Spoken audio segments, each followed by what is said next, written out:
Derek Wheatley, and welcome to episode 89 of the Weekly podcast. As always, thank you very much for tuning in, watching, or listening, whatever you decide to do. I want to say thank you very much to Grace Doyle for coming on last week to talk about surfing and traveling and all the stuff she's into, the adventure side of things. And I listened back to it and I was kind of going, God, I'm kind of afraid of everything. But I will say, actually, I was in the Atlantic this week. I am doing the cold water thing, and I'm kind of gradually moving around to different places. And I was in the Atlantic, and there was 10-year-olds jumping in and everything, and I was skittishly walking down the steps. But I got in, and I survived. It was a wet day in Galway, but it was nice, and it was nice to be out there. But listen, if you could subscribe to our YouTube channel, that would be really good. It's very helpful. All the likes and those kind of things are great, and your support is really appreciated by myself and John, who is off to Amsterdam this week. Good on him. But listen, we'll get into it. I'll introduce my guest this week, and she is an art director and a visual artist, and her name is Seery. How are you doing, Mimi? Hi, Derek. How's it going?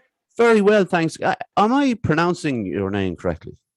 Mimi, yeah. Mimi, yeah. Like it's the only Mimi that I've heard of is John Lennon's aunt, who raised him, and that's the only person I've heard kind of use the word Mimi. So I just wanted to be sure that we got off on the right foot, basically. Oh yeah, Mimi comes from my birth name is Marie, and I'm a middle child of 6 children under 6 at the time. So nobody could really talk properly while I was wandering around. So instead of Marie, people the kids used to just go Mimi because they didn't develop their speech yet. So it's just stuck nickname. Yeah, that my aunt was Marie, and she same reason was Mia, because nobody could say. Yeah. So we've kind of found a kind of common thing there. Listen, thanks very much for coming on. Obviously. Yeah, no problem at all. I've been looking forward to this one. We will start, as we always do, with a short history of your upbringing, please.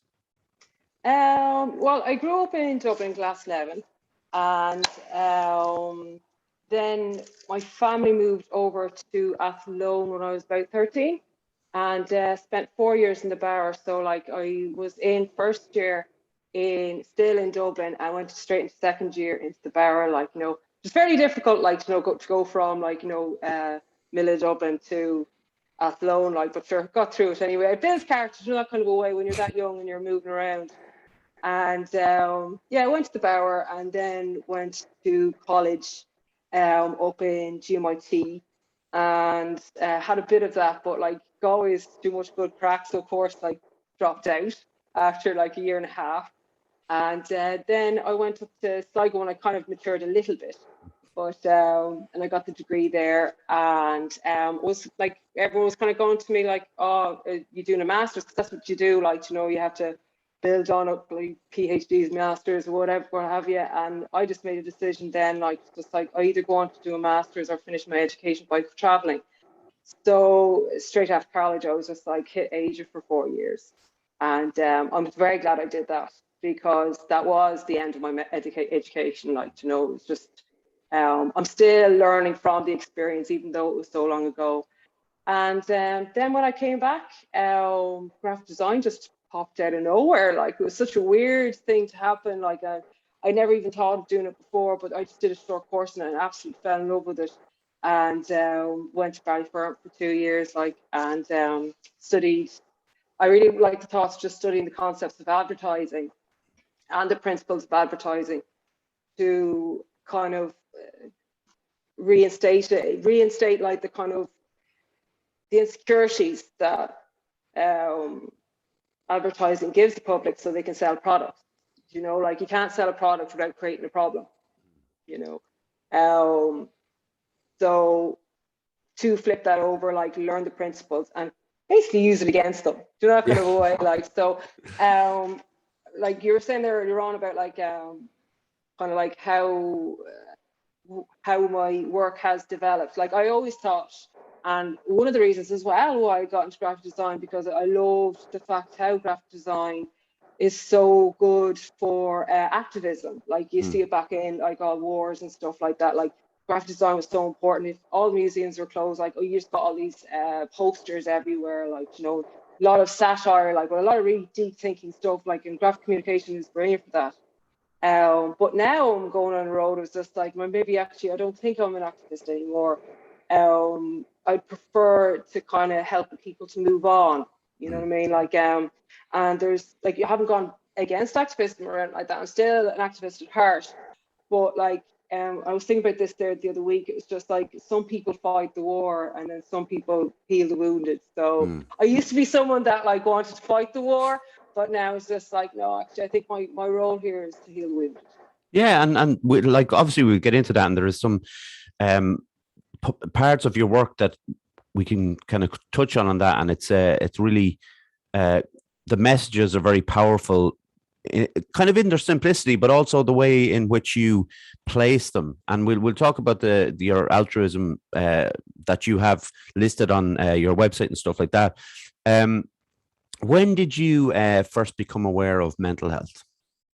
I suppose you could take that question like wide open, like, you know, first person you may smile, you know what I mean? Like, if you're a child, like, you know, and you do something thoughtful, or you fall over and you witness them laughing, it was just like, oh, if I do it again, they'll laugh again. Like, so that would be like, technically that's how I would read that kind of question, like, you know, how would you be aware? And then some people you observe as a child, like, you know, all the time, like, you know, what causes an argument, what causes people upset, stuff like that, like, and then when you see someone feeling better, then you apply that, like, you know, would make them feel good again, like, because you've seen something that has made someone else feel good, like, you know, that kind of way, like, so we all kind of are able to help people get over a mental health issue just by, you know, observing, like, you know, other people, how other people deal with it.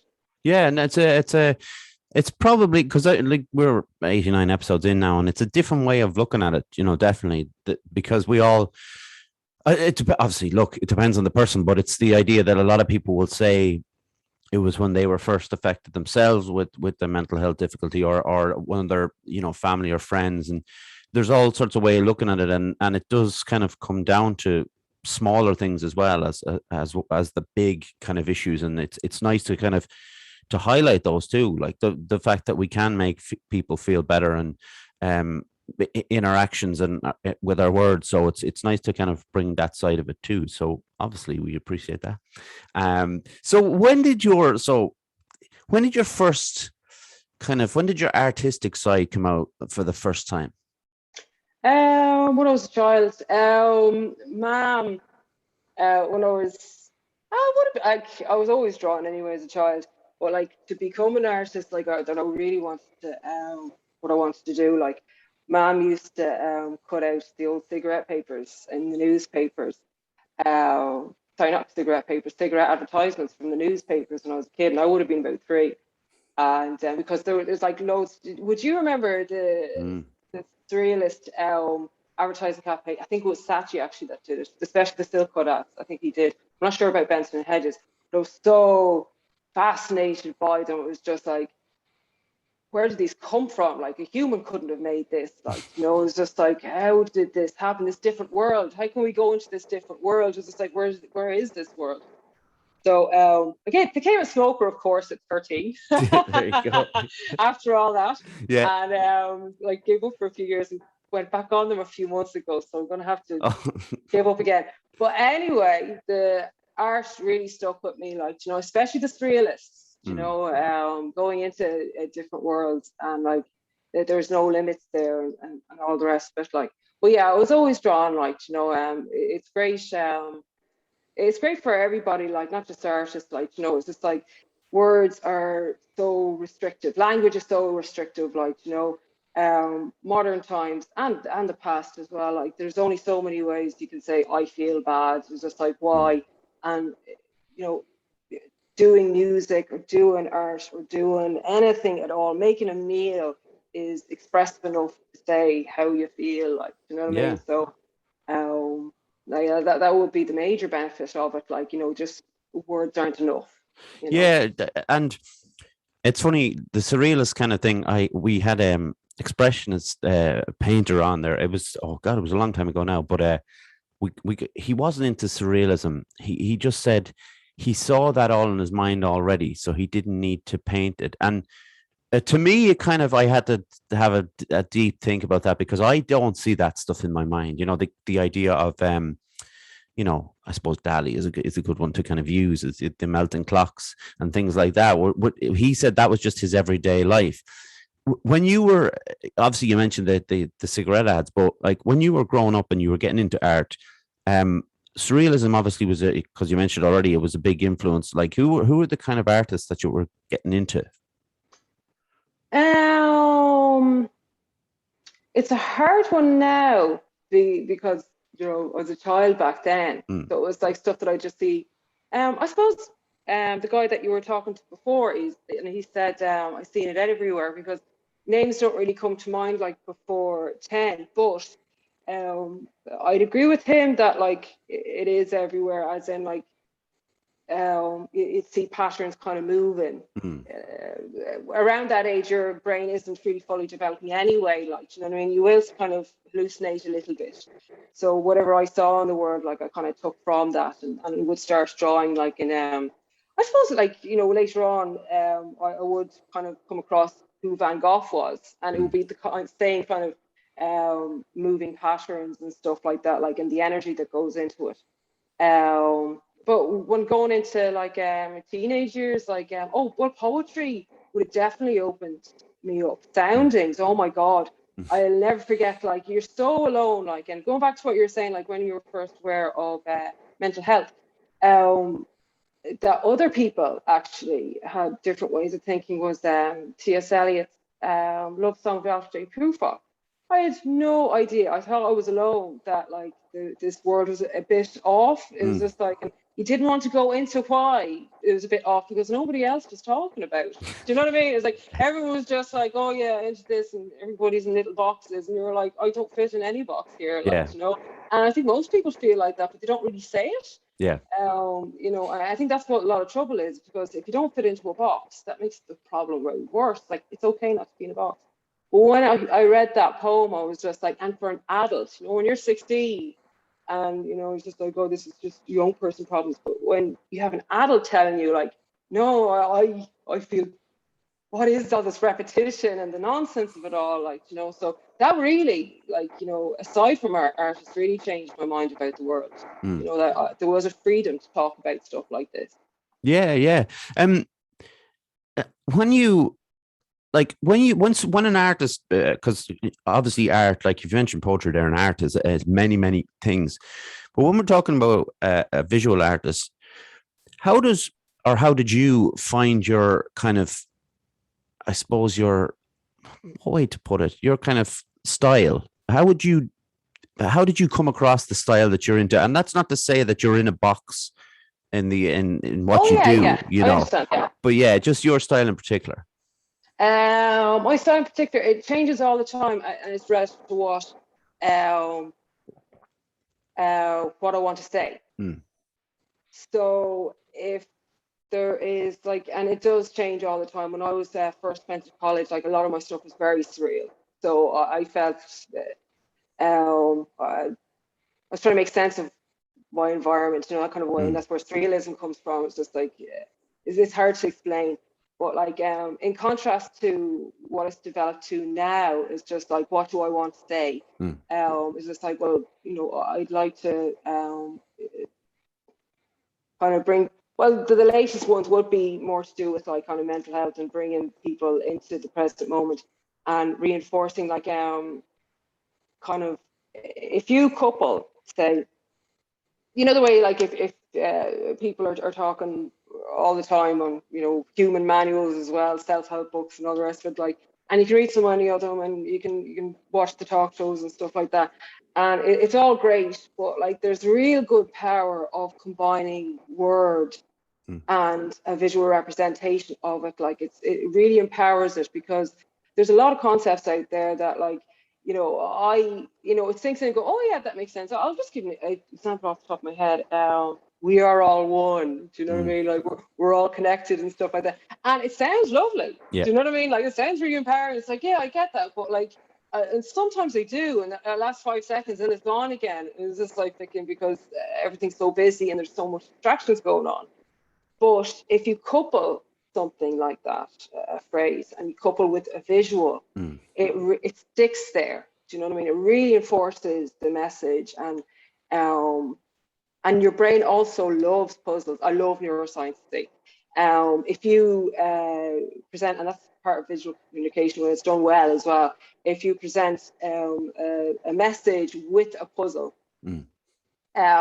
and your brain works at it, and when it finally gets it, it's just like the eureka moment, and they'll remember whatever you've advertised, or do you know what I mean? Like it could be a movie poster or art as well. Like so, like there's a lot coming to play. But I'm huge into neuroscience and art.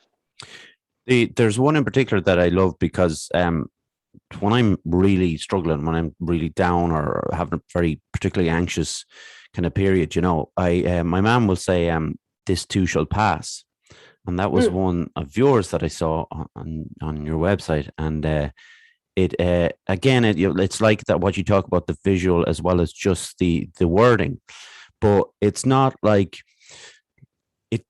Look, obviously it's very personal because there's a side of it from my mom coming across, but it's something that is very that would stick in someone's mind. I think it's not very kind of vague. You know, there's a very purposeful purpose to what you're trying to say. When you come across those kind of thoughts, when those thoughts pop up, do you worry that there is that kind of thing when you think about those, you know, those kind of bland, vague sayings, and you think, where does that come in? Where you kind of, because confidence is a massive thing as an artist, and I think to find those words and to write it down and kind of step away from go, okay, that's done now, and leave it. I that confidence wouldn't be in me. Where do you get that confidence from? Is that just grown over time? It's not a confidence. It kind of, I think it more comes from anger from it. That was actually, I'll tell you why. Okay. I'm not generally an angry person. I'm definitely like, no human being is confident. You know, nobody is. Do you know what I mean? Like, we're all the same. Like, you know, we're all nervous as hell. Like, you know, every meeting that we have, but we get through it. Like, you know, we laugh about it afterwards, and all get to know each other. And the more we talk about, like, you know, how scared we can be, like, the more comforting it is. But well, the anger, like, that wouldn't be the confidence thing. Would be what was it? It was about 3 months ago. This is an example now. 3 months ago, I was in Marks and Spencer's, and there was this T-shirt, and it said "Make every day count," right? Yeah. And it was in it was in Helvetica font, used by the Nazis, by the way. Fun fact. But anyway, it was in Helvetica font, and it was just bold, and it was just the four words, like every day. Four words, and the fact that it was just so bold and it was just black and white, white background, black text. There was no kind of like fancy font or anything like that to make it look pretty or anything like that. There was no feeling towards it. And I got so angry. It was just like, that's a guideline. Do you know what I mean? And I see this everywhere. Do you know, it's just like, and don't get me wrong, like, you know, people always, like, I've been helped in the past by self-help books and all the rest of it, like, and they're a great benefit, but too much of it is like a human manual. So that's where I get the words from. It's just like, and I think, like, you know, just don't tell people, you know, what to think, or like, you know, and you might have good intentions, like make every day count, but like, you know, if it's presented to you in a bold way, it will come across as guidelines. So just being careful about, and interactive as well is really important. Do you know what I mean? Your environment changes. Like that's the brilliant thing about public art. It's just, it's not just what the public art is. Like, you could put a giant snail in the middle of a green, but what public art does, like, you be going to work or whatever, or going to the gym, and your mind just keeps on going and going, normal mundane things and stuff like that, because it never stops. And then all of a sudden, like, you stop and you see this giant snail just in the middle of the green, and you're like, at that moment, everything stops. And what they say is, and it's very true, it's just like art is a means to connect us with reality. So in that moment that you're paying attention, you're in reality. And that's the most important thing. You get that with all art anyway. You go into a museum, like you see a picture, and all of a sudden your whole attention's on that picture. You're in reality, the now. Well, public art is magic with that, because obviously you get many people do it, like, not just people that like, have spare time to go to a museum, like, you have like every kind of person, like, so hugely important. Yeah. We're going to get more specific into your own work in 2 seconds. I'll just read out the advert and we'll get back to it. All right. Yeah. Cool. Okay. So, Fusion Training Center, Monksland Athlone, a place to train in Brazilian Jiu-Jitsu, kickboxing, martial arts, and CrossFit. A great atmosphere with experienced coaches and a real sense of community. If you want to join the team, find us on Facebook at Fusion Training Center or drop in for a chat. Fusion Training Center, train like a warrior. So yeah, it's all going there. If you want to do something different, try something new, give Martin a shout and sign up for something, and get moving. So there in Athlone, if people haven't been to Athlone, there's a square at the library, and there's a large sundial on the side of the building. And so Mimi, you had a piece underneath the sundial. I'll let you explain it, and I suppose how it came about as well. Yeah, how it came about was I created this miniature museum. It was through lockdown there last year, and it came about from one of the pieces there. So like the concept behind the miniature museum, like it's funny the way it turned out. Like it actually manifested itself into reality, like, which is gas. Yeah, like I started off with the phrase, all of time is right here, right now. And I was obsessed with the phrase and loved it, absolutely loved it. So what I did was just a lot of walks through town, like, and just having it stuck in my head, like, and was just like, where would I put it? Like, and, a few things came into my head like that. Maybe I could put it on a bench, but that's done so many times before. And then I was just like, well, it mentions time. I could put it underneath the clock. I was looking at all the clocks in that alone. And I wouldn't mind, like, I go by that library all the time, like, and I never even coughed. Talk about months of coughs. It's like the sundial, like, beautiful sundial. So it's like, of course, put it underneath there. Yeah. So I did some tests, and thankfully, because it was locked down, like, I wouldn't have had the balls, like, to go and, like, do tests and stuff like that. There was loads of people around, but because there was no one around, I got my foam board and got a load of cardboard, and I was able to go up, like, and test it. It was completely by myself. So once I got that done, I knew, like, it would work. And so then I got support from Westmeath County Council and Create Ireland, which was brilliant. So I was able to create the work and put it up in, it was up for 3.5 weeks or something like that. And the sun came out and everything, which was brilliant. Yeah. I'm very touched by that. Yeah, that's what the great thing about it is, because I suppose for the less visionary people like myself would just stick the letters on the wall facing out so everybody could read it in that way. But obviously the way you had placed them on the wall, it was to do again with the sun and the way the sun was shining down as to when you could actually read what the message was. Yeah, like, it is quite hard to describe, because I've done that before on a Zoom call, and like, even if you can see the person and you're going, oh, the letters were at this angle and stuff like that, it's kind of impossible, but I'll try my best now. So the text, the phrase all of time is right here, right now, was put in right angles. So if you can picture the way a sundial works, is like, there's bits jutting out. Well, the one in Athlone, like, just has, it's got a prong that tells the time. So the light shines on it, and obviously the shadow comes from it. So the same works with the text. The text was coming out from the wall. You can see the stone, but you couldn't really see it because it's at a right angle. So the text is coming out of the wall, and so was the prong from the actual sundial. So when the sun casts shadow on the sundial, at the same time, it casts shadow on the text. Now, it was really funny, because I was like, when I was working all the way through it, I was just like, oh yeah, praying for sun, doing some sun dances and all the rest of it, like, like, hopefully, like, like Irish weather. And when I put it up, I totally forgot I need the cloud as well, because I need time to pass. If you just had, like, all of time is right here, right now in shadow, then the meaning is static. Like, it doesn't, it doesn't force it. when you see it disappear, it enforces the fact that, or the idea that, you know, that moment's gone now. You're never going to get that. That's the past, you know. And like a few people that were talking, look, people have been lovely about it, and they come up to me and said their few words and stuff like that. And as I said to them, like, I'll say to you now, like, it's to do with, like, you know, the past is done now. Do you know what I mean? There's nothing you can do about it. Like, you know, fucking, it's done. It doesn't exist anymore. The future is just a concept. Do you know what I mean? You can't predict the future. That doesn't exist anymore.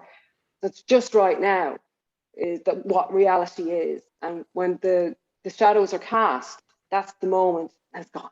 Yeah. It's great. I love it. And it was, I think it was the first thing I saw that you did. I think, was it in the paper? It may have been.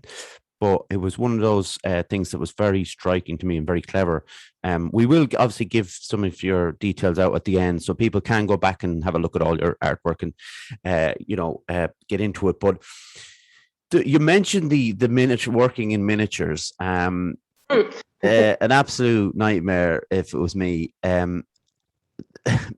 Because I'd say I don't have the steadiest hands. Why miniatures in the first place? Was you mentioned it was during the COVID time? Was it? Was there a link between the two? First it was just practicality, because I couldn't get into my studio, so I was like, I still wanted to create art, and I was just like, how am I going to do this in a small space to make them small? And literally came from there. When and also while lockdown was going on, like, you know, you'd be starved of, you know, you can't go see live bands. You know what I mean? It's not just art and all the rest of it. Like, and you miss it so much, the connection and stuff like that. Like, so when I was looking at all the online exhibitions, like, it's still a screen. Like, you know, you don't get the feeling from it. Like, you know, you listen to a CD. It's nothing compared to seeing a concert. Like, you know, it's a replacement, but, like, you know, but so when I was looking at that, like, it was just like, when I was doing the miniatures anyway, but then I was thinking, it was just like, well, what if I just get the public to project themselves into this space? So I added that into the Miniature Museum of Public Art, and I released it on Instagram. So yeah, people were asked, like, to do a mandatory meditation for 15 minutes before entering in. And once you enter, you're in another realm, completely different realm.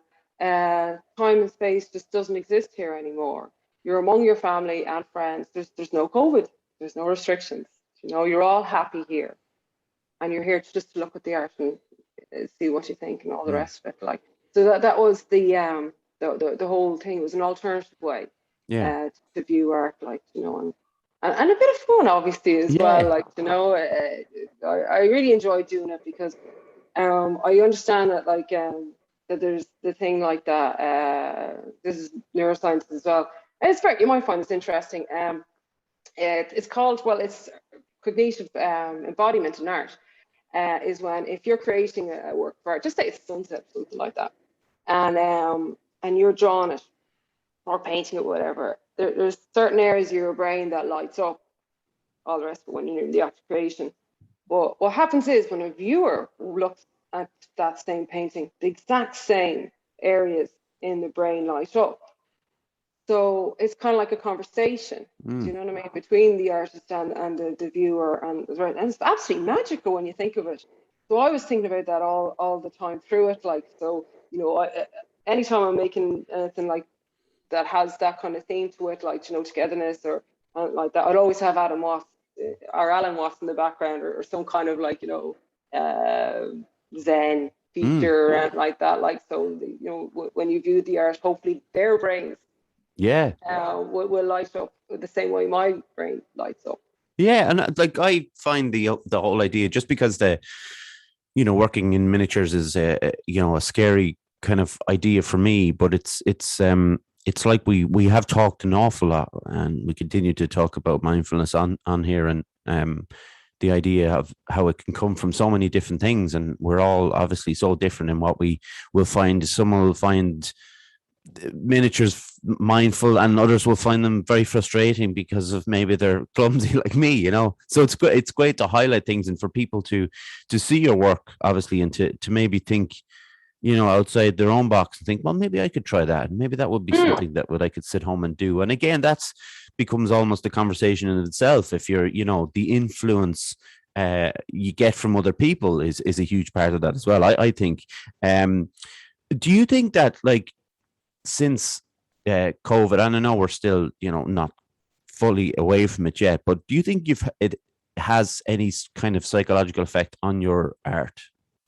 On the art, well, there's a bit of a story behind that. You see, because I'd be kind of conscious of, like, if there's people talking about, like, oh, what did you do during COVID? Like, it was like, and some people are like, well, all I could do was, like, lie in bed, and then other people are like, oh, it was great creative, like, and it was doing this, that, and the other, and we're all responsible for each other's happiness. Like, you're actually making the other person feel bad by kind of going, like, oh, I did great time, and Yeah. if you lay in bed all day, there's nothing wrong with that, like, But the only reason why I was different was because, like, when I was in college in Dublin, I'd suffered my own isolation myself. Like, I lived in, well, this is through college now. It's very intensive in Ballyfermot.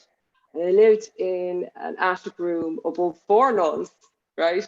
And went into college every day. And it was so intensive that there was no social life. You couldn't. Now, Ballyfermot is a brilliant college. Now, don't get me wrong, like, absolutely brilliant. But it was so intensive that, like, you couldn't barely talk to the person next to you. So that was every day for like 2 years. And even when you came home, like, you couldn't talk to nuns. Like, not wrong nuns either. Like, they were very nice people, but you couldn't talk to nuns. And the bus into town was so far away, and you had so much homework. So I was isolated all the time. And you don't realize it when you're in the middle of the isolation, how much you're affected with it until you come out of it. So weirdly enough, like, COVID, I was able to handle and still be creative. Like, after those 2 years because I left in 2018 with HND, and because I was so affected by it, I did a lot of research on social isolation, and I created my own concept about, like, how to help loneliness and stuff like that. It was called Core, and then COVID happened. So I was well equipped. I knew what to do when it came. It was just, I've been through this before, and I was able to contact my friends and go, like, look, if you feel a bit weird or you're getting any strange sensations around like that, you might think that you're alone. Just talk to me. I know exactly what to do, like, and explain to them what's happening in their brains, because it's a very interesting subject. Like, it's very bizarre. Like, isolation and depression are two completely different experiences, very much so. So if people haven't experienced it beforehand, they'd be confused, like, why is it mindfulness happening and whatever. And again, like, so I was able to step back and observe it rather than being in the middle of it, because I had that experience before. Like, but again, if you spent, like, last year in bed lying looking at the walls, that's okay. Absolutely. Not everyone did that, like, Yeah, absolutely. Like, we obviously we started this podcast, I think it was a month before the lockdown, so we had a couple of guests come into the room and record, and then after that it's been what it has been since. But yeah, like it suited me, the lockdown, in the sense of routines and controlling anxiety with routines has been it's very easy for me to do. I actually don't mind doing it. And I think stepping back into, with the shop to open and all the different places opening back up, I think that was more difficult for me than, the initial lockdown. And look, thankfully, I've pushed through, and I've been to a couple of places since Dublin, Galway, and I feel that I've kind of come through it now a bit better. But you're right, like, there was nothing to be ashamed of, or nothing to be guilty of lying in bed, because if that's how you were dealing with it, none of us knew how to deal. We've never, like you say, obviously you've had an experience which is probably unlike most people are able to say, of that kind of isolation. So we didn't know what to do, so we did it the way we, the best we could, I guess. And we want to sorry, I wanted to talk about the idea of, you mentioned about loneliness there, and about you get involved with, like, bigger social issues. That's obviously something that's very important to you. And we've obviously talked a little bit about it already, but how does the two come together? Where do you find that link between art and the social issues that you talk about? Uh, the question again, sorry. My So brain is just like making it more complicated than it is, and I know well it's making it more complicated than no, it no, I is. sometimes there's all sorts of word salads coming from me, so don't be apologizing for that. But yeah, it's when you address social issues like loneliness Yeah. and things like that.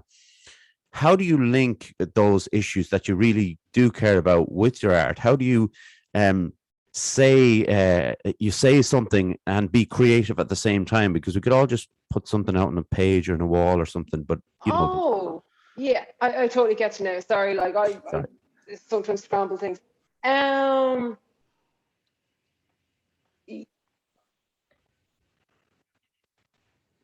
it's a good way of problem solving, and you'll see this with a lot of techniques with say mindfulness or any of the other things, is to kind of, if you've got something that's troubling you, develop a visual of what that problem is, and then try and solve it that way. Like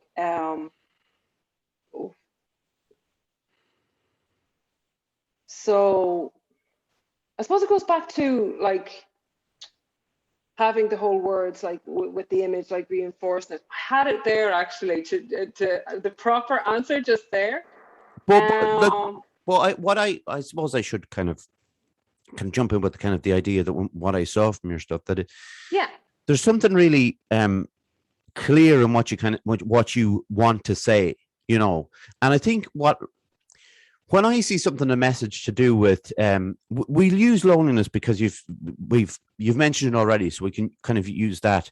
And I think when something is clear and simple on the wall, and you can take it in, when I talk about minimalism, you know, that's the kind of stuff that I really like. Some people like a lot of splashy kind of images and words, and like even you talking about font and all that kind of stuff. Yeah. People love all those kind of different things, and they need to be flashy. But for me, I'm very happy with a minimalist approach. Like, but there's one thing about being artistic in the way that you are with something that's minimalist and you know, just straightforward and there.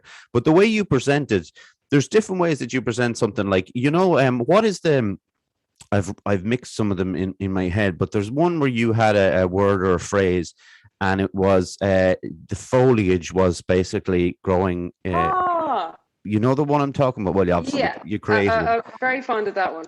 Yeah. Like sometimes, like like I wouldn't. Someone was saying to me there a while ago, it's just like, oh, you must be so like happy and stuff like that about the work coming out. And I was just like, it's like I don't consider it a part of me really. Like, so I don't take compliments. And it was like I don't go home and go like, oh, I got a compliment there. I'm not a brilliant person and all the rest of it. Like, no, it's not the case. It's like, you know, creating a child. You know, you see parents like if someone goes like, oh, you have a very bright child, they go like, oh, they don't think like they're proud of the child, but they don't take credit for it. I don't Yeah. take credit for the work because it creates self really. Like, you just have to give it a nudge. But I am very fond of This Is Temporary because of the timing it came out, and the way that the artwork actually finished up was just, I was very, very happy with it because it ended up in the Sunday Independent. The rightful place that it should have been. That was actually the finish of the artwork. Like, Okay. yeah, like, and it wasn't kind of, it kind of grew out from, you know, This Is Temporary, like, uh, I'll describe it to you now without a visual. So like the letter forms, and I had to do it in miniature. I really wanted to do it in real life, but I had to do it in miniature, like, because of the lockdowns. But like, yeah, I carved like the words "This Temporary" into blocks, and I used fake grass. Um, so you know the way if you're in a field and someone puts, like, you know, those oil drums on grass and leave it there for a week, and you take off the oil drum and there's yellow grass underneath, like it's all decomposed, and that's the reason, because like it's starved of sun, like, you know, the colors after going through it, like, you know, but eventually it'll grow back. So like when I had that like phrase, this is temporary, like so much in my head anyway, it was just like, this is temporary, like, it's the life cycle, it's nature, like, whether you're talking about a virus or, a person, like, things will have a beginning, middle and end. And I had the phrase in my head, and I was like, oh yeah, sure, I can, because there was kind of a connection between us. We were devoid of sun too. We're all indoors, and like we just weren't part of anything. But like eventually we will grow back, like we will see the sun again, like, and everything will be back to one. So I made a minute video out of it, like a stop motion one. So you can see the process. But like when I was contacted by the Sunday Independent, like, it was great, because the reason why I was so happy with it, like, was the day, like, I don't read newspapers, or I don't read the internet even, like, it's just not that I don't like it, like, it's just not me. That's all. Yeah. I like looking out the window. Yeah. But I was asking my ma, because she'd read it, and I was just like, right, ma, I was just like, I really want to know this, and please tell me what I want to hear. And she was like, what? And it was like, was every single bit of that paper all about COVID? And she was like, yes. And I was just like, that's the end of it. It's just like, just the thoughts of having this oasis of calm in this hysteria. That was, to me, that was the artwork. That's where the artwork belonged, rather than the piece itself. Yeah, and that's actually obviously a great way of looking at it. And just for me, it's there's a lot of your stuff will kind of is in my mind, but that in particular as the sense of I don't know, there's something very clever about it in the first place, but the idea that it's just I just love the fact that I know there's a way you did it and stuff, but if you want the way you wanted to do it, let's say if you were to do it in a larger picture, which would be, the same, just bigger, obviously, but that you're taking another, part of the earth, like as in the growth and the nature of it, and turning it into almost like that would be the front, the main drive of the piece. Your wording is there, this is temporary, but what you're allowing to happen is the growth for it to kind of grow out, and obviously it's gone. But yeah, that in particular, and as well as the next couple of things we're going to talk about, were just stuck in my mind as something that was very, very striking and very clever. And I know you don't like the compliment thing, is but just allow me to just pass on that. I'm the same with you. It's going over my head, don't worry. Yeah, it's good. I'll walk it off. There's going to be a few more now as well, because so the people who watch the podcast will know, and I've talked about it before. My good friend Ger Lynch created some film posters for me and for other people as well, and for himself, and I love them, and you can see a couple of them behind me there. And you obviously created I found these after I had seen some of your other work. So when I picked these out, I was like, oh god, some film posters, and there's one, well, there's a couple that I want to talk about. And again, I love the designs that you do, because they are, I suppose, minimalist. Would that be that'd be a fairly, okay. So we'll go with that. But that, and again, it's just something that I like, something that is very striking for me and stays with me. You did one for Hamlet, and so it is like, I'm going to let you try and describe it, but it's hard to describe, and we will point people in the right direction to have a look at it. But the reason I loved it, because I saw it the first time I saw one thing, and a couple of times after seeing it again, I saw what maybe I was supposed to see the first time, or maybe I wasn't. Who knows? It's one of those things. It depends. So could you, as best as you can, and I know this is kind of putting you in on the spot, but again, people can look at it. So to describe the poster you did for Hamlet. Well, the two elements of Hamlet is the indecisiveness, and the main image is always going to be the skull. Yeah. Always going to be the skull. The work itself is called the impossibility of certainty. So the actual piece is, do you know what? It's better to describe it as the inspiration that I got it from in the first place. Like when I was actually going through okay, I'm going to do a poster for Hamlet. And at first I thought I was going to do, it's Ophelia, isn't it? Or Ophelia. Who's the other character? Yeah. And you know that scene, like, she's in the water. Yeah. The Wild Rose, like fucking Kylie Minogue, and that, like, I'm sure people would be familiar. Like, the painting's been done so many times as well. Like, so I'm sure the people would recognize that, and Kylie Minogue. But so I started to research pictures of. I was going to do an Art Deco version of it, but I was researching, like, images of women in water, like, see if I could get some inspiration. And when I was scrolling down, I just seen this picture of a woman. She was bent over. This is actually probably the best way to describe it. There's a woman bent over, like, and you're kind of faced with her head down. And she was washing her hair, and the way her hands were up to her hair, and she was bent over, it looked like a skull. So you can imagine, like, if your hands are kind of going at angles to your head, there's gaps between your head and, like, the inside of your arm and the head.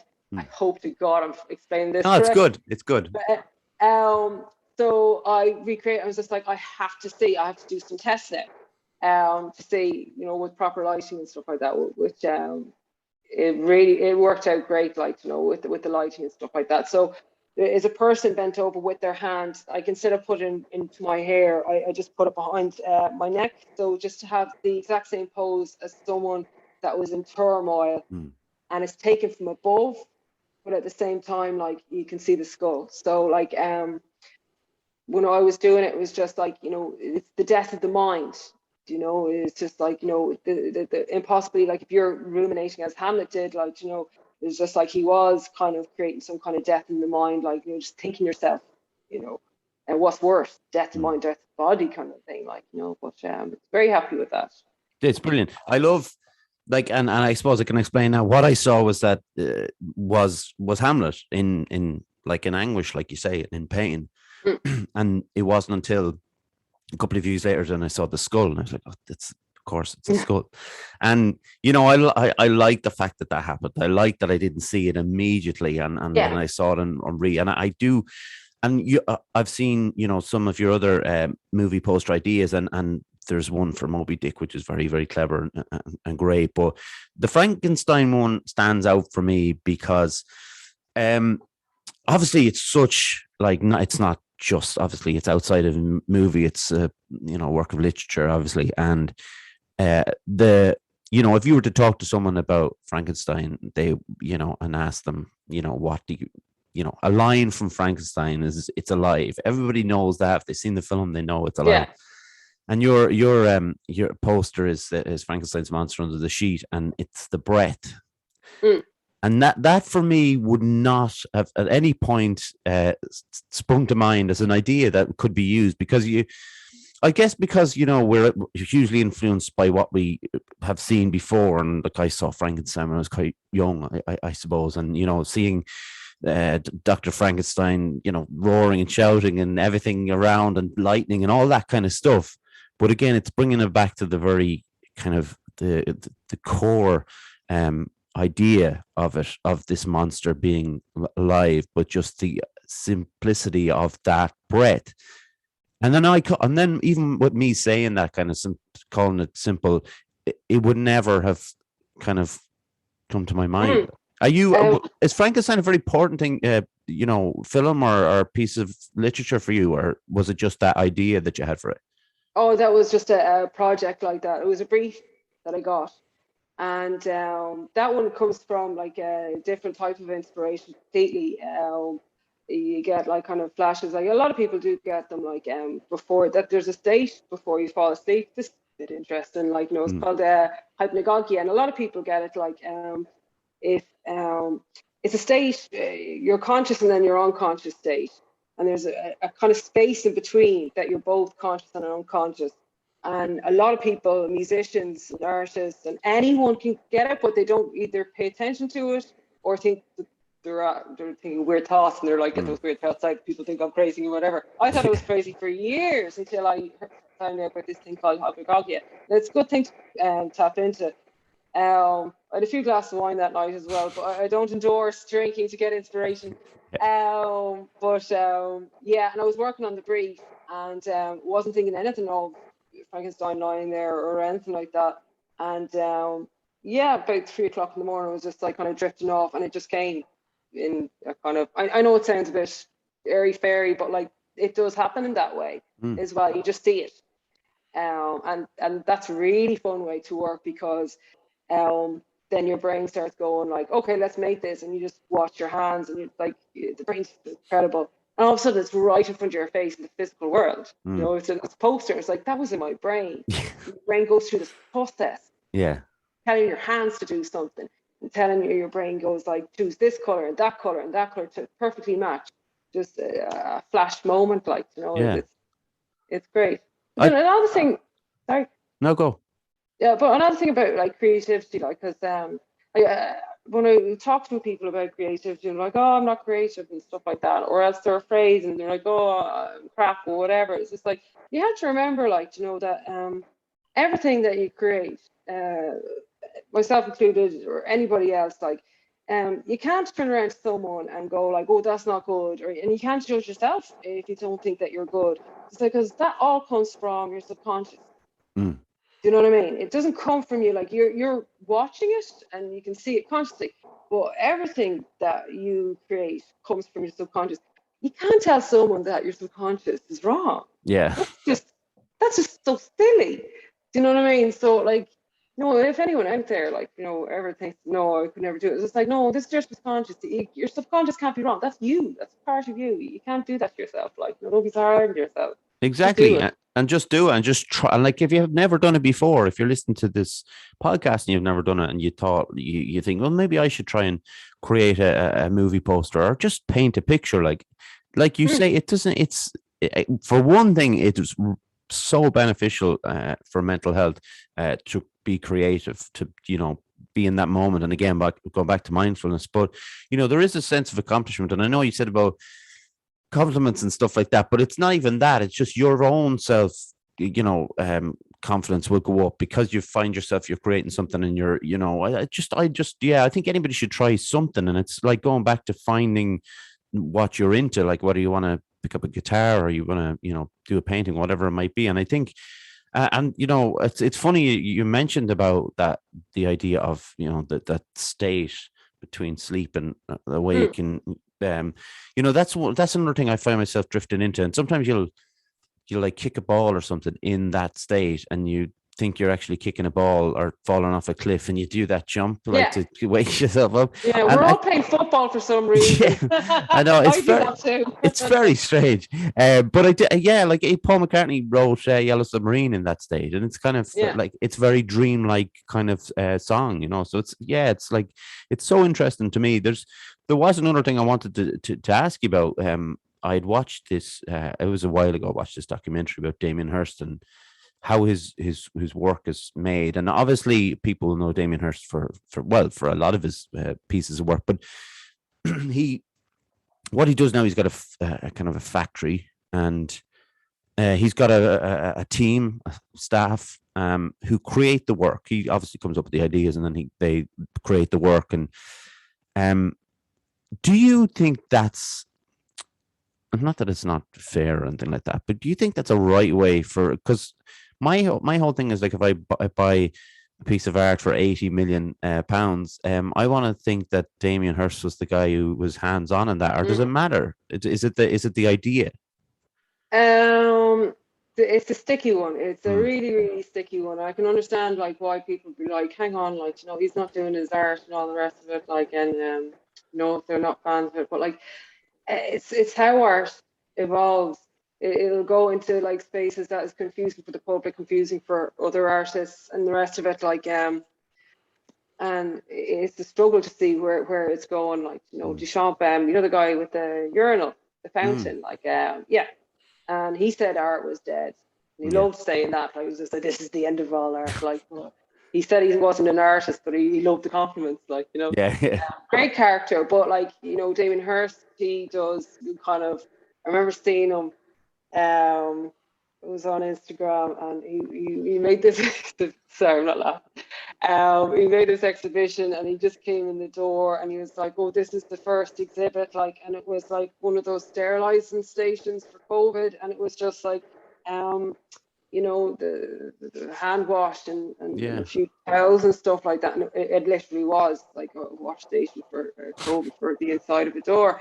And he goes, oh, this is Duchampian. Like, did you remember the urinal and stuff like that? It's a ready-made. That's what they're called. It's ready-made. In Duchamp. Duchamp was brilliant. Like, he changed how people think. He's right to be a genius. Like, know. But he was going like, this station is ready-made. So it all depends on the viewer at the end of the day. I'm going to cop out of this question now, like, it's just like, because you can't really judge art, like, whoever finds it meaningful, like, then it's okay, like, all art is relevant.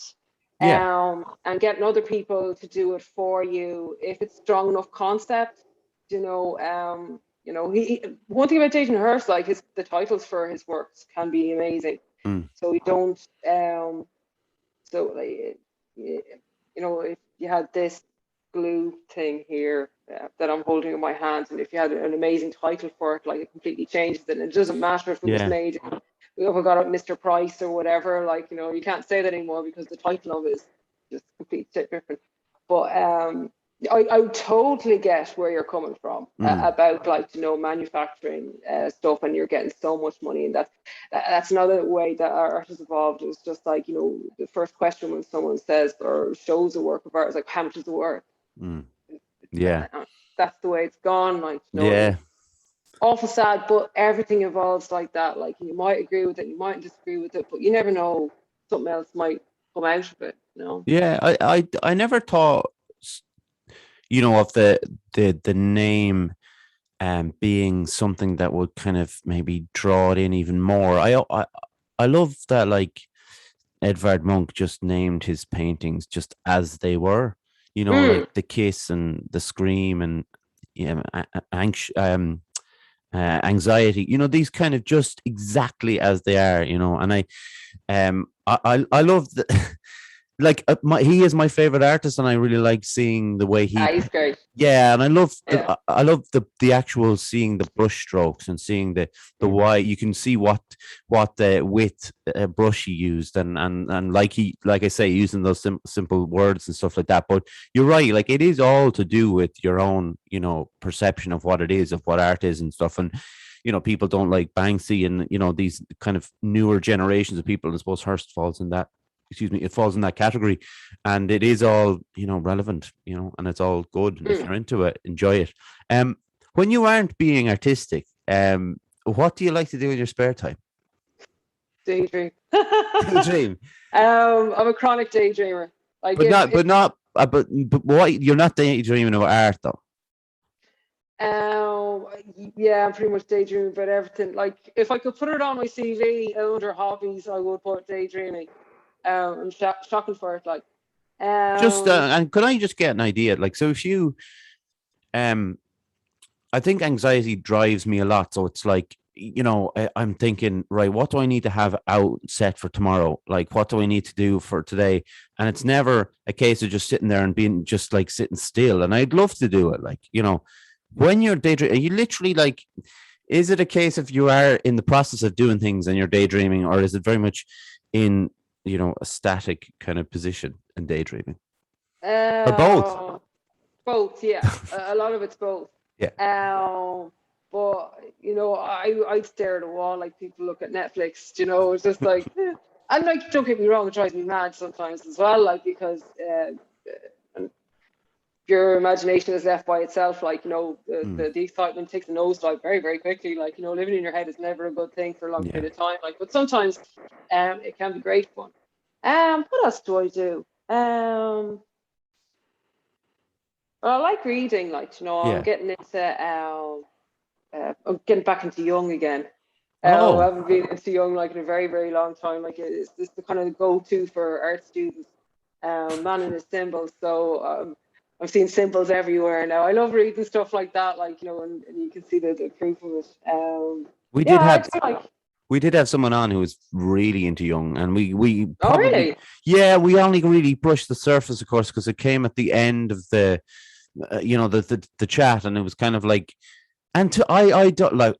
I'll be honest here. I don't have a lot to offer in those areas because my grasp of like philosophy and things like that isn't the best. I'll be honest, and psychology and all of those things, and I'm trying to kind of, I guess I'm trying to catch up. But like it's the name has come up too many times for me not to now kind of at least Mm.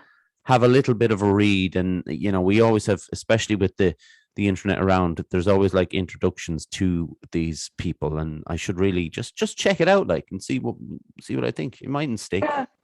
Well, there's no harm not. No, Yeah. like, because I've met people, and they're got psychology degrees coming out, and on paper they understand people, but when you talk to them, they don't. It's all about observing people, and you can do that like without all the books. Like, I think it was Schopenhauer's. It's like reading too many books makes you stupid. Like, Yeah.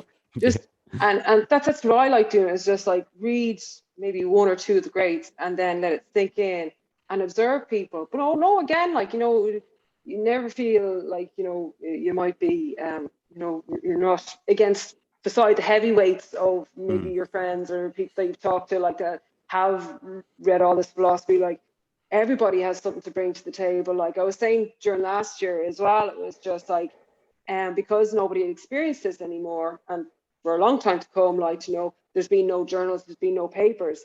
Everybody's a philosopher.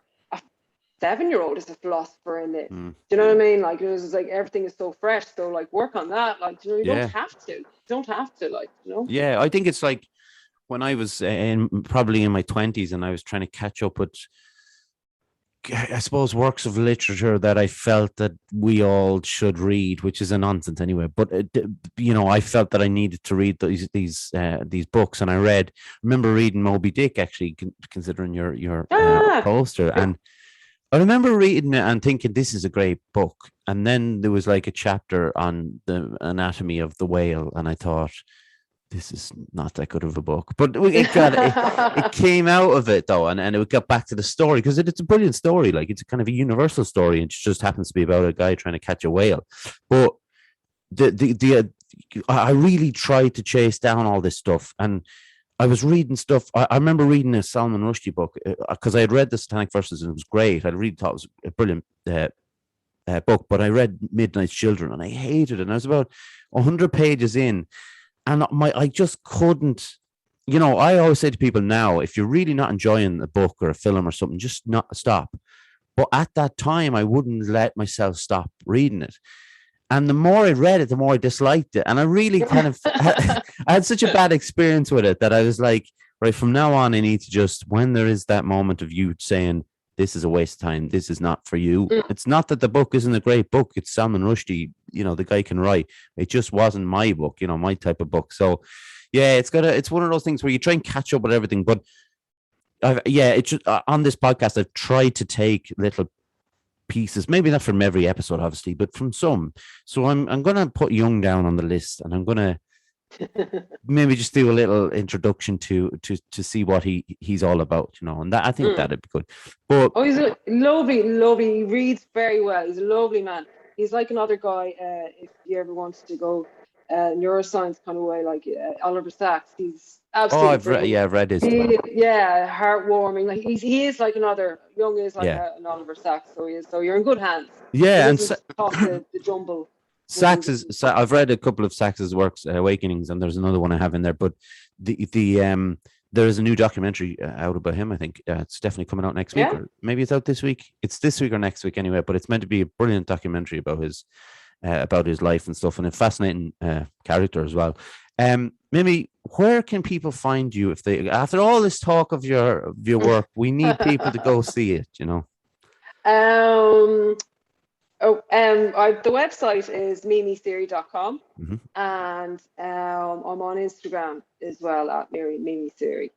And if you're like me, just go into Instagram, follow Mimi, which would be great. But it's a little link there to the website, and just go into that there. That's the easiest way to find all this stuff, and a lot of stuff that, obviously, there's loads of stuff on there that we didn't get to go through, but there's it's all worth your time, and it's fascinating stuff. And Mimi, we really appreciate you coming on. It was great. Yeah, no problem. Had a good time. That's Nice always, talking to you. that's always good. Listen, stick with me for 1 minute. I just want to close this out, get a quick photo with you, and then I'll let you go about your evening. Yeah, okay. No problem. Perfect. Okay, so thanks very much to John. I hope you have a great time over in Amsterdam. You deserve it. He's putting a couple of episodes up in getting ready to schedule them, so I'm not put in charge of anything technical because that would be a disaster. So thanks to my mom, my dad, my granddad, Jer and Calvin for the logo and the music. Subscribe to our YouTube if you would, or on Instagram, Facebook, Twitter. The podcast platforms are Spotify, Apple, Anchor, Google Podcasts, etc. And yeah, once again, as always, thanks very much, Mimi. Yep. Thank you very much. Pleasure. Thank you. And thanks to everyone, as always, for listening. We'll be back, obviously, next week. Take care of yourselves. Bye.